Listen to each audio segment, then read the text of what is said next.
네, 안녕하세요. 오프입니다. 2022년 8월 31일 마켓 브리핑 지금부터 시작하도록 하겠습니다.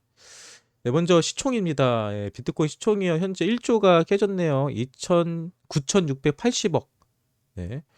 제가 어저께는 1조를 금방 도달할 거다라고 했는데 현재는 9,680억입니다. 근데 아마 오늘 아침에 비트코인 좀 올라갔기 때문에 아마 시총은 좀 올라가 있을 거예요. 시총 1조 달러는 현재로서는 넘지 않았을까 생각합니다. 지금 이 기준은 오늘 오전 9시 기준이에요. 예, 그리고 시장 리뷰를 좀 보도록 하겠습니다. 비트코인이 전날 반등을 반납하고 2.3% 하락해 19,811달러에 거래됐습니다. 이더리움 역시 1.75% 하락해서 20일 이동 평균과 비교해 많은 거래량을 보였습니다. 라고 얘기하는데요. 현재 이 시간 비트코인의 가격은요. 2만 불 넘겼습니다. 2만 300불이거든요. 예, 그러니까 2만 300불이기 때문에 현재 요 뉴스는 약간 지났다라고 보시면 될 것 같아요. 네.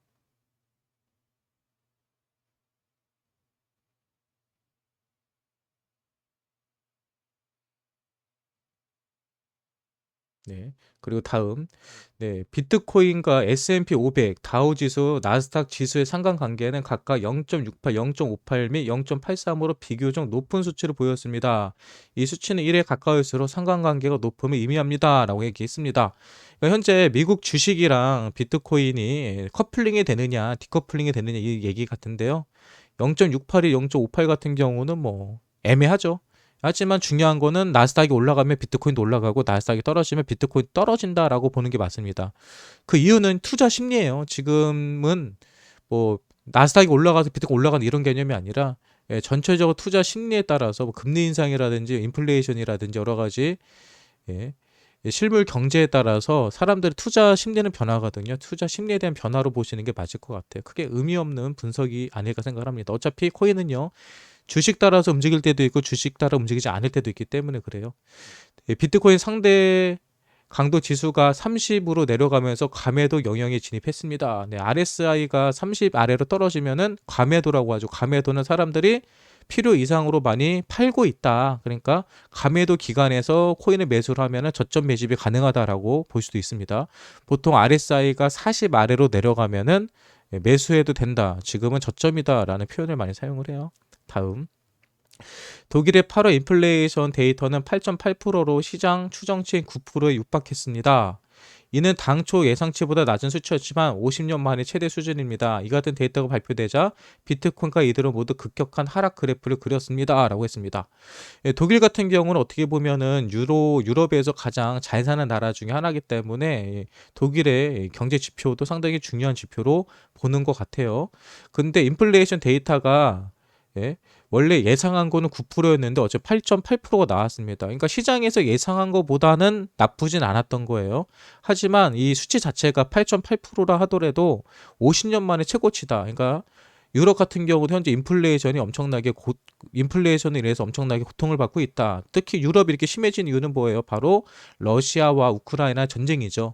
그래서 러시아에서 대부분의 곡물이라든지 에너지에 대한 지원을 받고 있던 유럽이 현재 그 공급이 많이 적어지면서 실제로 에너지 란이 일어나고 있죠. 그래서 독일 같은 경우는 인플레이션 늘어난 거는 아마도 에너지 가격에 대한 폭등이 아닐까 그 이유를 생각해 볼 수 있습니다. 네, 다음 7월에 미국의 7월 일자리는 1,124만 개로 시장 예상치 1,050만 개를 상회했습니다. 통상적으로 이 같은 수치는 인플레이션에 대한 노동시장의 압박을 의미하는 것을 판단합니다. 라고 얘기하잖아요.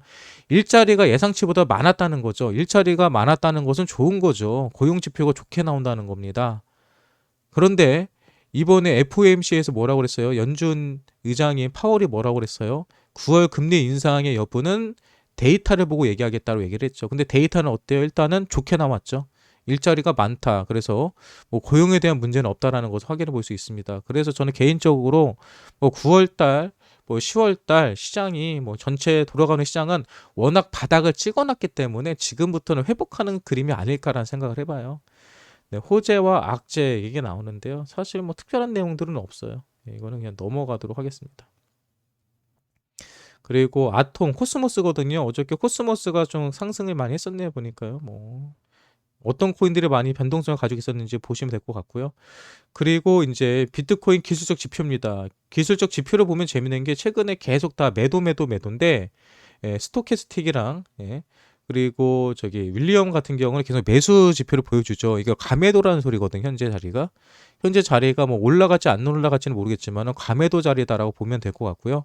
그리고 제가 항상 말씀드리는 것처럼 비트코인 기술적 지표는 반대로 보는 게 오히려 유리합니다. 적극 매도라고 할 때 매수하는 게 낫고요. 적극 매수라고 할 때는 과매도가 아니라 가매수라는 얘기거든요. 그때는 매도하시면 돼요. 그래서 이 기술적 지표만큼은 좀 반대로 보셔도 된다라고 얘기 드리고 싶습니다. 그리고 선물 포지션 강제 청산 현황을 보면요. 24시간 동안 총 5,212만 달러가 청산됐고요. 근데 청산 금액이 평상시보다 높아요. 이거 여러분들이 보시면 평상시에는 보통 청산 금액이 2천억대거든요. 근데 5천억대로 2배 이상 나왔네요. 그리고 어제 청산이 많이 된 거는 누가 청산됐어요? 롱이 청산이 많았습니다. 롱이 70%, 숏이 29% 정도의 청산이 있었네요. 그리고 이제 오늘의 주요 일정입니다. 오늘 주요 일정 중에 보면 소비자 물가 지수가 발표가 있네요. 8월 달에 대한. 그리고 중국 제주 구매 관리자 지수도 있고요. 이거는 이제 지났을 것 같고요. 네, 그리고 미국 ADP 비농업 부분 고용 변화가 나옵니다. 오늘 6시에 발표될 소비자 물가 지수, 요게 좀 중요하지 않을까 생각을 합니다. 오늘의 트윗입니다. 지금 비트코인은 미실현 손수익은 2018년, 2019년 카피출레이션 당시와 비슷하다. 당시 비트코인을 사들여야겠다고 생각한 사람이 있었을까라고 합니다. 지금 보시면은 밑에 그래프를 보시잖아요. 미실현 손수익이 나왔습니다. 지금 보면 많이 손해를 보고 있다는 얘기예요. 근데 이렇게 손해를 봤을 때 공포죠. 공포일 때 많은 사람들은 매수를 하지 않았죠. 하지만 이때 매수를 한 사람들은 어떻게 됐어요? 엄청난 시세 차익을 볼 수 있었습니다. 지금도 마찬가지예요. 지금도 엄청나게 시장에서는 공포를 보여주고 있습니다. 그럼 지금 자리에서 매수를 했다면 2018년도, 19년도 이 자리에서 매수했던 사람들처럼 큰 수익을 볼 수 있을까요? 그거는 여러분들 스스로가 답변해 보시기 바랍니다.